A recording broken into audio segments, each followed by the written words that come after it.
మీ అందరికీ వందనములు. మీ అందరూ బాగున్నారా? ఈరోజు దేవుని వాక్యము యెషయా గ్రంథం 51వ అధ్యాయము 12వ వచనం. నేనే మిమ్మును ఓదార్చువాడను.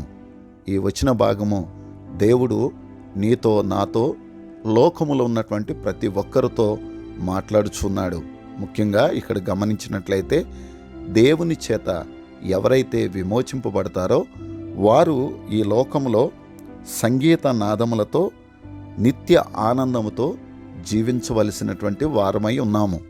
అయితే వచ్చినటువంటి సమస్య ఏంటనంటే మనము దేవుణ్ణి నమ్మటమును బట్టి, దేవుణ్ణి విమోచకుడిగా హృదయములో చేర్చుకోవటమును బట్టి ఈ లోకములో మనకు శ్రమలు రాక మానవు. అయితే ఈ శ్రమల్లో, ఈ బాధల్లో, ఈ కష్టాల్లో, ఈ ఇబ్బందుల్లో మనం కొన్నిసార్లు అనుకుంటూ ఉంటాం, ఏంటి ఈ బాధ, ఏంటి ఈ శ్రమ, ఏంటి ఈ ఇబ్బంది, నాకు ఆదరణే లేకపోయే, అయ్యో నాకు ఓదార్పే లేకపోయే అని. కానీ భయపడనవసరం లేదు. దేవుడే నిన్ను ఓదార్చే దేవుడుగా ఉన్నాడు, నిన్ను ఆదరించే దేవుడుగా ఉన్నాడు, నిన్ను బలపరిచే దేవుడుగా ఉన్నాడు.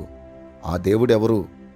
నిన్ను విమోచించిన నీ రక్షకుడు, నీ విమోచకుడైన యేసుక్రీస్తు ప్రభువారు.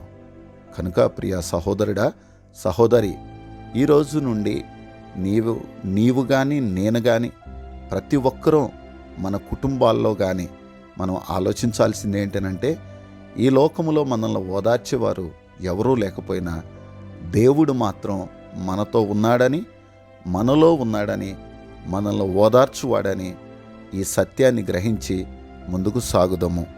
అటువంటి కృపలో దేవుడు మనలను నడిపించునుగాక. ఆమేన్.